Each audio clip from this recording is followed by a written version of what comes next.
Alrighty then, coming at you with the HE4 Kenmore Elite Dryer, and there's a bunch of videos out there on how to fix it. I'm going to show you the easiest way to do it. All the other ones are just no good, so you got to watch mine. Anyway, as always, you got to disconnect your dryer before you work on it, but what's going on with this machine is that when you click the normal cycle and you click start, it clicks, but nothing happens. The light turns on, but nothing happened, okay? So there are some videos out there that tell you you have to take the top off like I did here. You have to take the front off. You've got to take the door. You've got to take the front panel off. You have to take this cowling cover, which goes on right here. In order, you have to take the door out. You've got to take the drum out, the bell. Man, it's too much. You don't have to do all that. The only thing you have to do is to check your fuses. Is you need to remove this bottom panel. There are two screws that are right here. Just like on the washer, the screws are right there. There's one on this side and one on the other. So there's two screws, one here, there's one over there, and then that's all you need to do. Take out those two screws and the front panel comes down and out. Okay? This thing goes here. That's just your the exhaust guide to make all the air come out. You just take off this piece. There are three screws. One here, one on over here, okay, and another one here. Three screws, that's it. If you have a right angle screwdriver with a 1/4-inch bit driver, you can take it out, no problem. It's easy, really easy. Once you take that out, all of a sudden, there's your fuse, your heat fuse. Thermal fuse. This, in case the duct gets blocked, it will shut off and the dryer won't work. This is your thermistor right there. That's your thermistor, this one here. And then inside you can see the other fuses that you have. If you take an ohm meter and check for continuity on all of them, they should all work. So that's an easy way to get it. If that doesn't work, then you move on to the next thing. All the videos show that you have to take the drum and the door and everything out just to get to the thermistor and the fuse. Forget about that. That's too hard. You just got to take 4 screws out. Now, I checked all my fuses. Everything worked. So then I took this off. It's 3 screws. 1, 2, and 3 back there. Obviously, I had to take the top off. And this is one of your main control boards right here. Now, when you press the button, this little thing right here would click. That's the relay to the motor. Okay? I took this part off. I looked behind it, and this is what I found.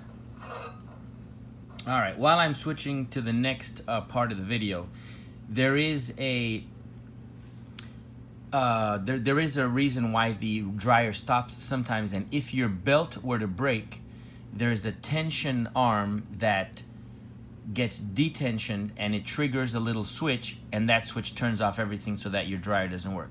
So you can also check from that same position if the dryer belt is on or off. Real easy. You don't need to take the whole thing apart. It's kind of ridiculous that they make you take the whole thing apart.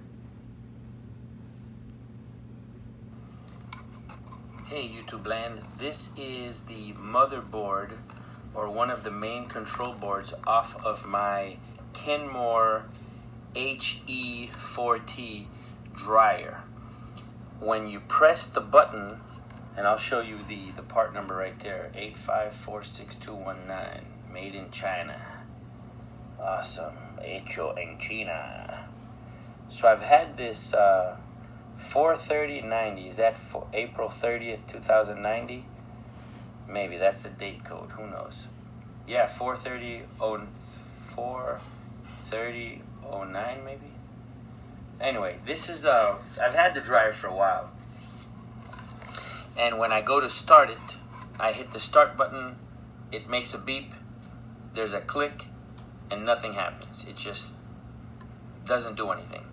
So I tested my heat resistor fuse. I tested the thermistor. I tested all the different fuses inside, and none of them were bad. They were all good. So of course it had to be the motherboard, which is like $351. It's pretty expensive. So this is the motherboard right there. So I took the motherboard out to see what was going on. When you turn the motherboard around, if you look right here, this terminal is the motor terminal. Notice this is the motor terminal. It's connected here, and it goes right here. This thing right here, this is what was making that click. Right there. This right here. And that is the, this is a relay. So when you press the button, on the dryer to start the cycle, this little thing clicks, which engages the motor, which then works everything else. It's an electromagnet, and when the electromagnet is engaged, it creates the contact, the electricity starts to flow, and it starts the motor. Well, my motor is not working. So when I look at this, I notice that this particular terminal that's connected to the motor, let me back up a little bit, is the soldering had come off. I'm not sure why, but it came off. So what I'm going to do is I'm going to solder it back on, reconnect it back onto the dryer, plug it in, and see if it works. So it may not have worked because the constant cycle of turning on and off and on and off may have caused a little spark, and over time the heat may have slowly melted the solder away. That's what I'm guessing. What I'm going to do right now, okay? So as you can see, if I show you this side view, notice how the other terminal to the motor, there's a big mound of solder on it. Let me focus on that a little bit better. Notice there's like a nice little mound of solder around it. Everything has a big mound of solder except for this one. The terminal is just exposed. So it was broken. You could see that it was dark before. I kind of messed with it a little bit before making the video. But you can see right there, this is the bad one, and I'm just going to put a big blob of solder on there.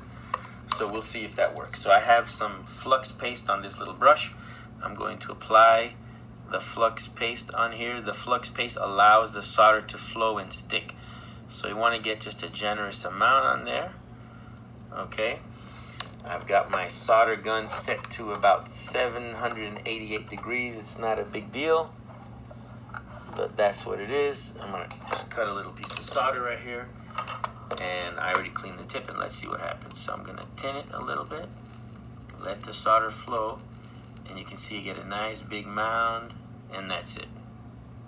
Okay, that's it. That's all there is to it. The motherboard's, like I said, $350. Man, I don't want to spend $350. That's demasiado. That's too much, man. That is a little bit too much. So when we look at it now, look at that nice blob of solder that's on it. Yeah, right there. See that nice blob of solder? So now the connection is made. And I kind of had to scrape. You see this shiny material? That shiny material is supposed to prevent humidity, moisture, and things like that from corroding the electronic parts. You'll notice that it's all coated, very thick, very heavy. It's almost like an epoxy. And that I had to scrape some of it off in order for the connection to happen, because until I did that, it wasn't taking the solder. That's why I had tried it before. Hey son, how are you? I'm making a video, yeah, to show the people in YouTube land that they can fix their own stuff. All right, so I'm gonna go downstairs, plug this in, and hopefully it will work. So you'll be happy to know that I went downstairs, I connected it back to the motherboard. It's a good idea to take a picture of the motherboard before you disconnect it, although it's very simple. There's only one place those cables can go, so it's not like a big maze or puzzle that you can't figure out. But I was able to put everything back together, and it worked. It worked. All I had to do is that. Hopefully you don't have to fix your motherboard and spend the $300, but I hope this video helps you be able to fix your dryer. So don't forget to like, share, and subscribe, guys, and hit that bell notification so you can get the next videos. See you guys soon, YouTube land. Peace out.